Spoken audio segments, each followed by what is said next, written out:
तो कैसे हैं आप लोग। स्वागत है आपका इस वीडियो में। और इस वीडियो में हम पढ़ रहे हैं क्लास 9th के हिस्ट्री के चैप्टर नंबर 6 को, जिसका नाम है पेजेंट्स एंड फार्मर्स। और ये है वीडियो नंबर 6 इस चैप्टर का। इसके पहले 5 वीडियोस किए हैं मैंने इस चैप्टर के ऊपर। अगर आपने उन वीडियोस को नहीं देखा तो नीचे डिस्क्रिप्शन में जाकर आप प्लेलिस्ट का लिंक के जरिए सारे वीडियोस इस चैप्टर के देख सकते हैं। तो अब हम आगे बढ़ते हैं और पढ़ते हैं टॉपिक नंबर 3.2। तो इसके पहले हमने टॉपिक नंबर 3 पढ़ा और 3.1 पढ़ा, जिसमें हमने इंडिया के बारे में पढ़ा, इंडिया के ओपियम प्रोड्यूसर्स के बारे में पढ़ा। और हमने 3.1 टॉपिक में देखा कि जो ट्रेड था चाइना और ब्रिटेन के बीच में, उसकी वजह से ब्रिटेन को एक तरीके से ओपियम के प्रोडक्शन की ज़रूरत पड़ी, जिसको उसने इंडिया के ज़रिए पूरा करने की कोशिश की, यानी इंडिया में ओपियम के प्रोडक्शन के ज़रिए पूरा करने की कोशिश की।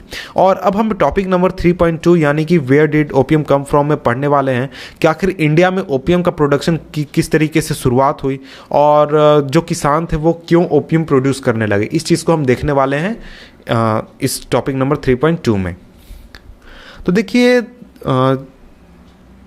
पिछले टॉपिक में हमने देखा कि जो ट्रेड था ब्रिटेन और चाइना के बीच में, उसमें ब्रिटेन को हमेशा पैसे देने पड़ते थे और वो चाहता था कि जो ट्रेड है उसको बैलेंस किया जाए, यानी कि जितने पैसे का हम सामान खरीद रहे हैं उतने पैसे का सामान हम चाइना में बेच भी दें। तो उस चीज़ की वजह से ब्रिटेन को इंडिया के पेजेंट्स की ज़रूरत पड़ी। जब जो ब्रिटिशर्स थे उन्होंने बंगाल को जब कॉन्कर किया, यानी बंगाल पर उनका कब्जा हो गया, तो उन्होंने एक बहुत ही ज़्यादा एफर्ट लगाया, बहुत ही ज़्यादा उन्होंने मेहनत की ताकि ओपियम को प्रोड्यूस किया जा सके उनके इलाके में, यानी जिस इलाके में उनका कैप्चर है, जो उनका राज है, उस इलाके में ओपियम को प्रोड्यूस किया जा सके। तो जैसे जैसे जो चाइना में जो मार्केट था ओपियम का वो एक तरीके से एक्सपैंड कर रहा था, जो वॉल्यूम था ओपियम का बंगाल के पोर्ट से वो धीरे धीरे बढ़ता गया। शुरुआत में जब ओपियम प्रोडक्शन होता था तो 1767 में सिर्फ 500 चेस्ट जो थे ओपियम भेजा जाता था बंगाल के पोर्ट से, और 4 साल के अंदर ही ये जो क्वांटिटी थी ये 3 गुना हो चुकी थी। और इसके करीब 100 साल बाद यानी कि 1817 तक जो गवर्नमेंट थी वो करीब 50,000 चेस्ट एनुअली एक्सपोर्ट कर रही थी ओपियम का। तो देखिए, यहाँ पर एक चीज़ आपको जाननी चाहिए कि जो एक्सपोर्ट ट्रेड हो रहा है, जो कि बूम हो रहा था एक्सपोर्ट, यानी कि जो क्वांटिटी डिमांड थी चाइना में वो बढ़ रही थी, तो उस चीज़ को मैच करने के लिए सप्लाईज को भी एक तरीके से होना चाहिए। लेकिन ऐसा आसान नहीं था, क्योंकि इंडिया में अगर आप देखें जो कल्टीवेटर्स थे वो अपने ज़मीन पर दाल उगाते थे, चावल उगाते थे और भी दूसरे चीज़ें उगाते थे। तो उनको एक तरीके से ये परसुएट करना कि आप ओपियम की खेती करें, अफीम की खेती करें अपने ज़मीन पर, ये आसान नहीं था। इसका बहुत सारे रीजंस थे और वो एक तरीके से उसके कई सारे रीजंस थे। यहाँ पर हम उसी चीज़ की बात करने वाले हैं। पहला तो वो जो क्रॉप उगाते थे वो अपने ज़मीन पर उगाते थे, लेकिन जब आप अफीम की बात करते हैं तो अफीम को उगाने के लिए उससे बहुत अच्छी ज़मीन पर उगाना होता है, और ये जो ज़मीन था ये जनरली पल्सेस उगाने के लिए या फिर दूसरे क्रॉप्स को उगाने के लिए यूज़ किया जाता था।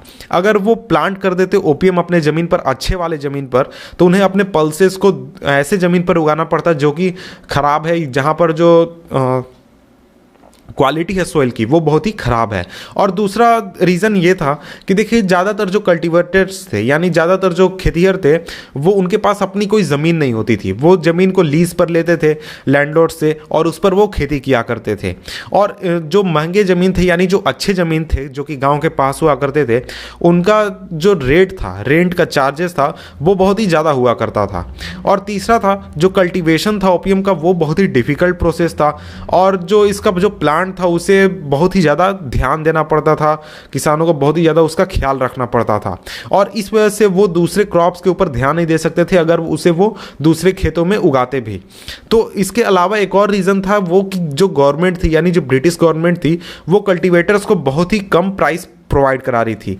इतनी कम प्राइस प्रोवाइड करा रही थी कि ओपियम का जो प्रोडक्शन था, अगर वो किसान प्रोडक्शन करता भी तो उससे एक तरीके से उतना ज़्यादा प्रॉफिट नहीं होता बल्कि लॉस होता।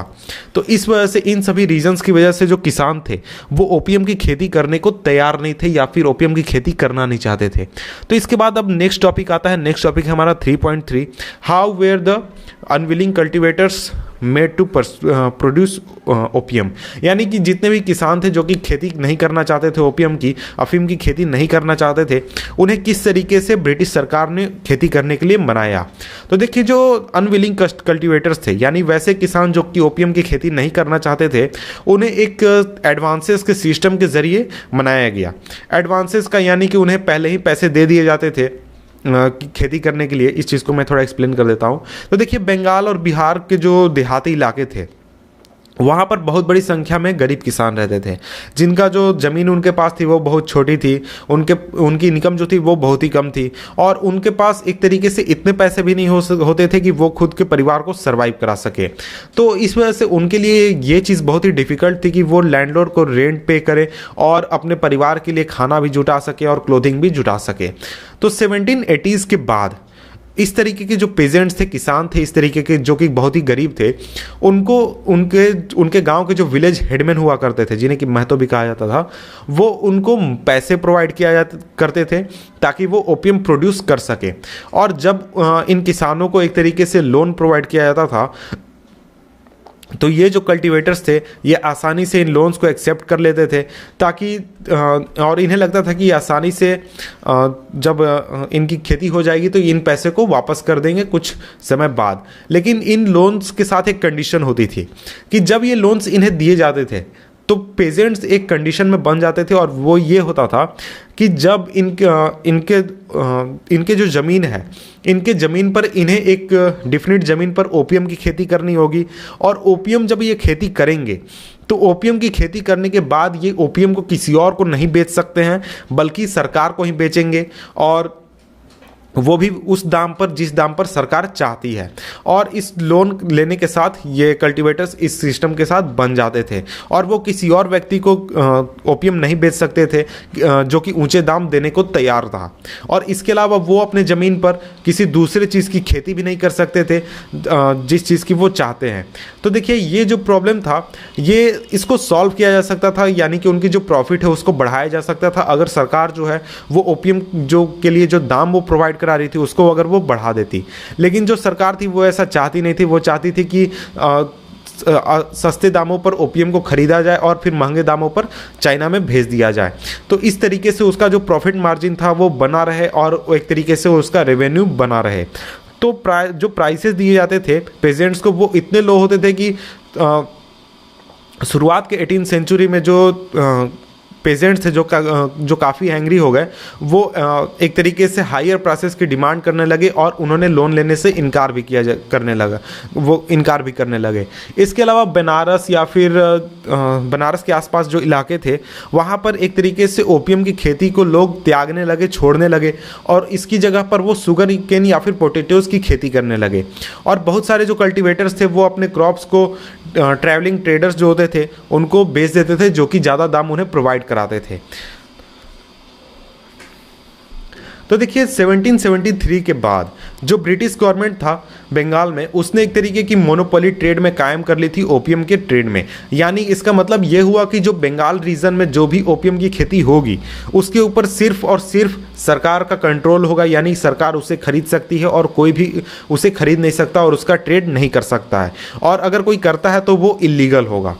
तो 1820s के बाद जो ब्रिटिश जो थे उन्होंने एक तरीके से देखा कि जो ओपियम का प्रोडक्शन है वो काफ़ी डिक्लाइन हो रहा है बंगाल में, लेकिन जो ब्रिटिश टेरिटरीज़ है उसके बाहर के जो इलाके हैं वहाँ पर ओपियम की खेती काफ़ी ज़्यादा बढ़ रही है, और इसका जनरली प्रोडक्शन होता था सेंट्रल इंडिया में या फिर राजस्थान में या फिर वैसे प्रिंसली स्टेट में जो कि ब्रिटिश कंट्रोल के अंदर में नहीं थे। तो इन सभी रीजन्स में जो लोकल ट्रेडर्स थे वो बहुत ही ज़्यादा प्राइस एक तरीके से प्रोवाइड करा रहे थे और इन चीज़ों को एक्सपोर्ट कर देते थे, इन ओपियम्स को चाइना में। लेकिन ये जो चीज़ थी ये एक तरीके से ब्रिटिश सरकार के नज़रिए से ये पूरी प्रोसेस जो थी इलीगल थी, और इसको एक तरीके से वो स्मगलिंग कहती थी, और वो चाहती थी कि इन चीज़ों को रोक दिया जाए। और जो गवर्नमेंट की मोनोपोली थी उसको बनाए रखना चाहती थी वो सभी इलाकों में, और इस वजह से अपने एजेंट्स को उसने ये कहा कि सभी इलाकों में जितने भी ओपियम्स हैं उसको पकड़ लिया जाए और क्रॉप्स को डिस्ट्रॉय कर दिया जाए। इस तरीके की ऑर्डर्स दी ताकि जो ओपियम का प्रोडक्शन है उसका कंट्रोल जो है वो ब्रिटिशर्स के पास रहा। और इस तरीके के जो कन्फ्लिक्ट्स थे ब्रिटिश गवर्नमेंट, पेजेंट्स और लोकल ट्रेडर्स के बीच में, ये हमेशा चलता रहा जब तक ओपियम का प्रोडक्शन जो है वो बढ़ता रहा। और हमें ये नहीं समझना चाहिए कि जो एक्सपीरियंस, ऐसा एक्सपीरियंस है ये सभी पेजेंट्स के साथ रहा कॉलोनियल इंडिया में, और ये सिर्फ जो था ये ओपियम कल्टीवेटर्स के साथ था इस तरीके का एक्सपीरियंस। और इन चीज़ों के बारे में हम आगे के चैप्टर्स में और भी पढ़ेंगे। तो यहाँ पर हमारा ये चैप्टर ख़त्म होता है। तो मिलते हैं आपसे हम नेक्स्ट वीडियो में किसी और चैप्टर के साथ। तब तक के लिए गुड बाय।